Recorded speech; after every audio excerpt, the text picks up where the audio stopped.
So this is where the flooring has been living for probably over a year, maybe even 2 years. We've just been slowly using it. We bought it all at one time and it's just being stored. So now we are finally ready to use it. I think we will use 95% of this, so we may have a couple of pieces left over, and but that'll be fine because we're going to use them on the stairs as well. But it will be nice to have this area clean. The table is here only to hold these things, so once I take these things off, I can take the table down, or I can utilize the table as a workspace. But we've also removed all of the wall material that was underneath here. There was multiple buckets like this one. I think we had 6 or 7 buckets under here. Those are all gone now. We used up a lot of the wall material. We still have a lot of wall material because we were planning to do more walls, but we decided to do something different. So we have this extra, and we may use that in a different place now. So we are ready to reorganize this downstairs area and hopefully make it a lot more accessible and a lot larger space with all of this stuff recondensed and moved into a more permanent location. So that is exciting.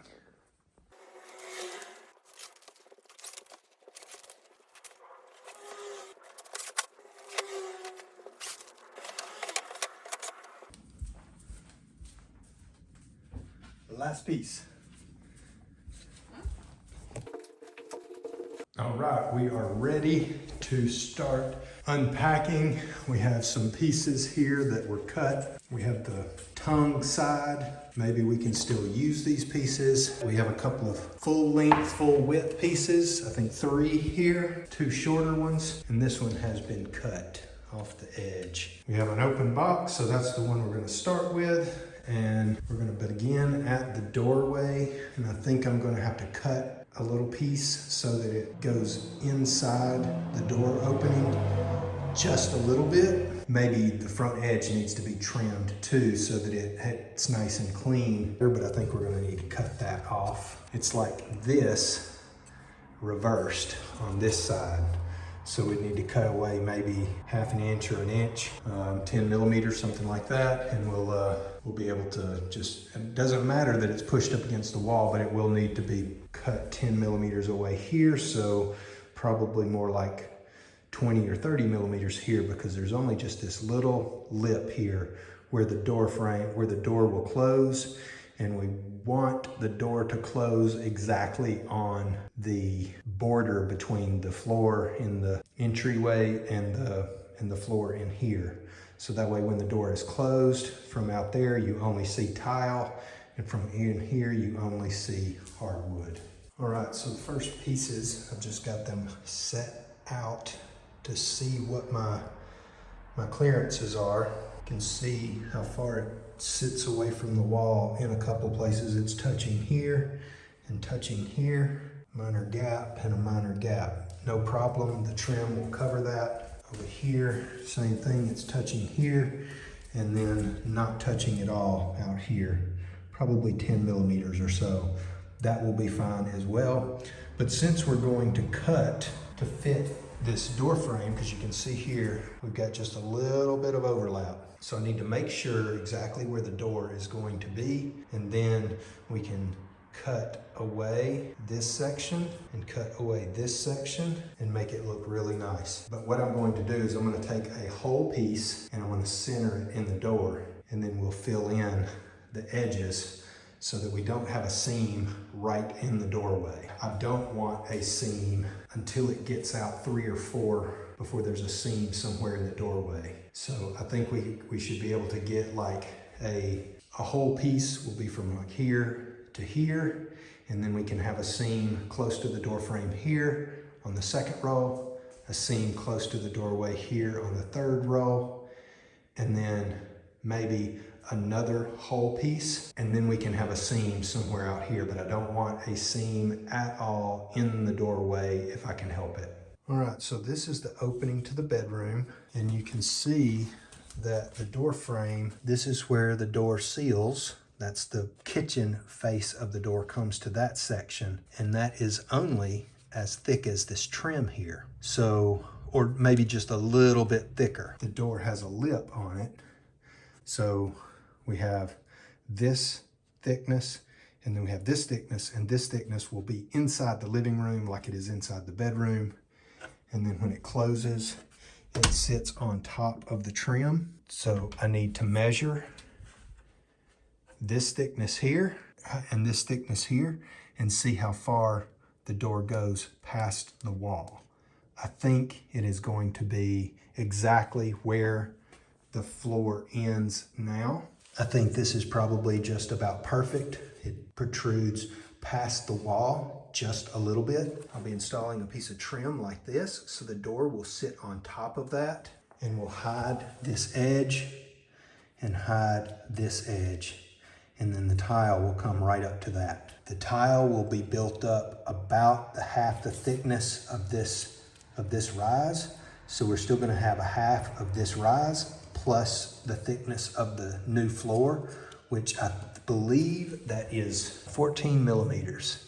So we've got 14 millimeters of thickness for the floor, 10 millimeters or so. After we get the tile adhesive and the tile put down, we'll have probably another 10 millimeters or so. So that means that piece is going to be sticking up probably 25 millimeters, which is right close to an inch. That trim board will actually sit on top of this and be 3 to 4 millimeters thick. So we're probably gonna be about 1.25 inches difference in height between this floor and this floor. And then once the tile is done, then I can install the door to fit the floor, and I can trim the bottom of the door to fit what I need it to fit here with our new height of material. I believe that's going to work out really good.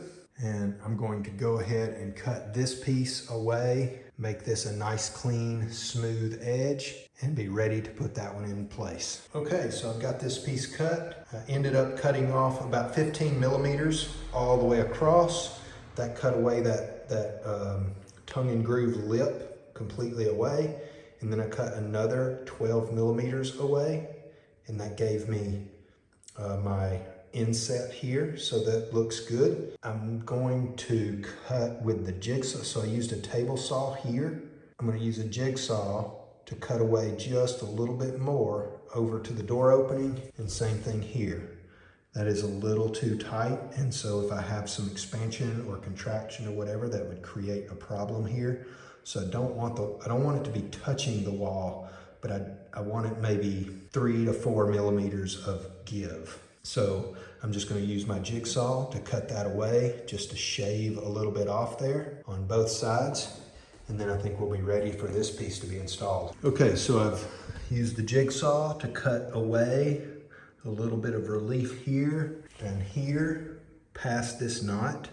So I cut away about 3 to 4 millimeters at the furthest point. This piece I think is ready to go. I have a nice little gap down here. I have a gap all the way across, and I have a gap all the way across. Now I might need to take a small amount away right here, maybe 2 or 3 millimeters for 12 inches or so, probably there to there. Just a teeny bit. And that piece will be ready to go in. I've laid out a few kind of the way I want them. This will be the next one, and that's about the location it will be. So I'll need to measure, cut one here, and then see what my difference is here. Yeah, it looks like one piece will fill that in, and it'll leave me with a pretty decent chunk that will come off and go to this side. So I think that's gonna work out really good. When you're laying this out, I don't like my seams to line up. Every now and then a seam can line up, but it needs to be 3 or 4 rolls away, and that way you're not getting a pattern. I like it to be random and mismatched. That is much more efficient when you're laying a floor. You will use way more of your material that way. You'll have a lot less scrap at the end. So these pieces are cut-offs from the other rooms. Actually, this piece is a cut-off from this piece I just made here. So that can be a starter piece. Now you can see that it's really close to the length of this very first one. So I don't want to use this piece until I get 3 or 4 rolls down, and then I can use it again. And maybe I want to cut off a little bit of it so that that seam will stagger just a little bit over here. So we'll see how things play out as I lay it out. Right now, if I do the second one, that seam will end up here. So I have a seam here and I have a seam here. So everything is offset just a little bit. And then if I do a whole piece all the way up to say like almost into the doorway, whatever I cut off here can go to this side and be a finished piece. So that way I end up with just small pieces, maybe something like this at the most. Hopefully by the end, I've only got a few small pieces left over, and that's fine. I've laid out 3 boxes. This is 3 boxes laid out so that I can see the grain, I can see how the piece looks, and I can put them together so that I don't end up with a bunch of one color together and then a really dark one, because you can see here like this one is much darker than the rest of the boards. So what I want to do is couple this one with this one lengthwise. So this piece and this piece will go together going across the room, and maybe couple it with this piece. And that way I don't end up with a really white board and a really dark board right butted up together. And I don't end up with white, white, white, white, white, dark. I can kind of look at the colors and get it to be more flowing so that I can go from, I don't know if you can see it. Hopefully in the picture you can see that this one's a little darker. This one has like a little green tint to it. This one has a little red tint to it. So if I can fluctuate the way I lay them out, then it looks really random and nothing is going to stand out really strong. Also, some of the boards are really clean. Like this dark board here has hardly no repairs in it. It's got one little repair here, but it's pretty smooth grain, one large knot. That first one up there, but fairly clean, and it's got a little repair there. But then you have a board like these where they're really textured. So what I try to do is cut these pieces and have this really clean stuff more at the edges of the wall. Those pieces will get covered up by furniture, couch, chairs, entertainment center, those kind of things. I want my more textured and busy pieces visible. So I want to have those in the middle of the room and the cleaner ones, like this one, out at the edges. So that's how I think about it when I'm putting it in. And then when I've got all my furniture and everything in here, all of my prettiest, nicest pieces are more visible, and the ones that are a little bit plain and not so exciting are cut and at the edges. And I may have to put one out in the middle somewhere, but that's fine. I just try to put my more textured pieces where they're more visible and cut the clean pieces. So now I've got to cut this piece. Once I've got that piece cut, I can figure out the length here. I can cut that piece, and then we'll be well on our way to just working our way down, because once I have this second roll in, I can start using my cutoffs, and those will determine where my seams end up. All right, it is the next day, and it got dark on me yesterday, so I was unable to do any more than what I've done here. What I did is I laid out, I've got about 5 rolls cut and just loosely laying in place. And then I have probably 5 or 6 more rolls where I've laid them out based on color and pattern, and I have them ready to cut. I just need to measure them and cut them. And so the one where I have them overlapped are the boards that the ones on top are the boards I'm going to cut. And I coupled the 2 boards that will make the next row all together. So they are similar color, similar pattern and texture. And so now what I cut off will just get put with a roll that I haven't laid down. This piece, I'm going to cut off about that much of that board, and that piece will be scrap. This piece I'll cut off and it can be on another roll. That piece can cut off and be on another roll. So this is a scrap piece already, so whatever I cut off of it will just be trash. So I try to minimize how much I'm going to cut off. This one's probably about 10 inches, which I don't like that. So maybe I can rearrange that in some way so that I can use more of this board. If it's a whole board and I'm cutting off a length, then that whatever I cut off can move to the other side. So I'm going to get all of these pieces cut and get them fit as far as I can before I actually install any board. So that way I can maximize the use of any length, and hopefully at the end we'll have some pieces left over. Doesn't have to be much, but I'm trying to use it as efficiently as possible. So now I just need to continue laying the boards out as I go. And then once I get the floor completely full, there should be a few boards still standing on the wall because there's gaps between everything. But I want to get as many cut and laid in place before I actually permanently install anything. And then I have the ability to look at it and see like, oh, do I want this roll here or this roll here? And I can move things around the way I want it before I actually permanently put it in place. Okay, so I have every piece cut and laid in place the way I want it. This last roll here will be the last full roll. I've got it sitting on top because it won't fit in the space. But once I hammer everything together, it's going to open up that space so that last one can fit in.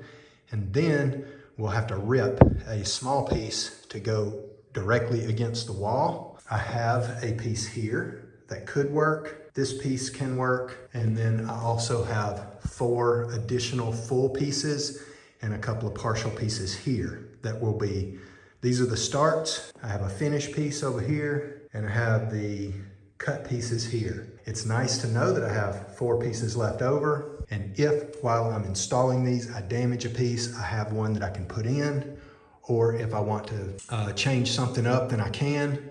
But these will ultimately end up being on the stairway when we do that. So now I believe all I need to do is start hammering them all together and worry about the end when I've got them all put together.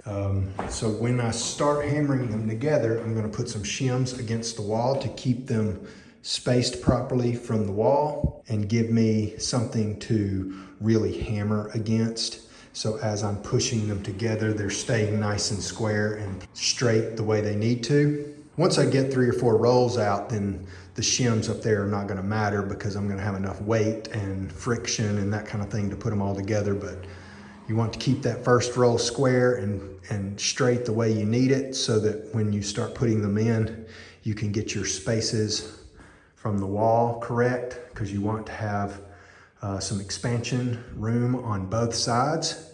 So I've calculated about 5 millimeters per side, maybe a little more than that, but I tried to go minimum of 5 millimeters of expansion on both directions. So now we just need to start putting the floor in and getting it permanently installed. So we started installing the flooring and we got to this 4th roll here, and I went to install this piece here and it wasn't fitting properly in this joint. And so I pulled it out and checked it, and this is what happened. It is not square by a lot. We had to take that piece out and replace this piece and this piece because the colors, I had lined everything up with the colors being the same, and that particular board here was really light. Both of these boards were pretty light compared to the ones around it. So I decided to replace both of them with 2 of the extras that I had. So now we have these 3 that are uncut and this one that is cut with a funky end. So we may still be able to use this, but it's going to be very last piece, or we use it on the stairway as a tread riser or something like that, where this joint is not being utilized and this joint has been cut. So we'd have to, maybe we could make 2 riser pieces out of this piece. So it's not trash, but it can't be used for flooring. Okay, so starting this row, found another one that's not square. I mean, you don't even need a square to not see that. I mean, that's like, it's way out. Luckily it was a short piece, and I'm just gonna use one of these short pieces to make it. Now, that piece is just scrap. There's nowhere I can really use that in any place because it's just too small. Okay, so we have this internet cable coming right up through the floor, and I'm not ready to relocate that yet. So rather than drilling a hole in my flooring, I'm gonna push it to the wall and then come up the wall.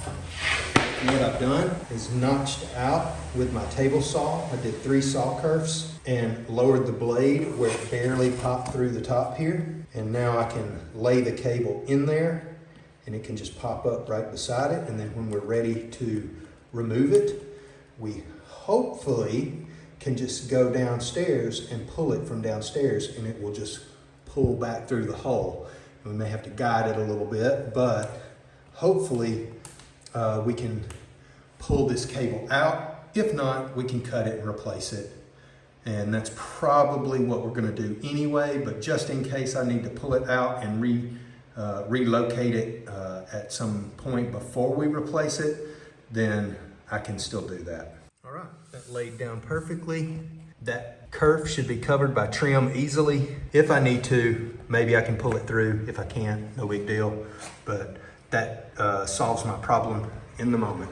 Okay, so I'm down to my last pieces. This is a scrap piece that I'm gonna be able to use. I'm just gonna cut it down just a little bit more to fit in the gap. This is a complete piece.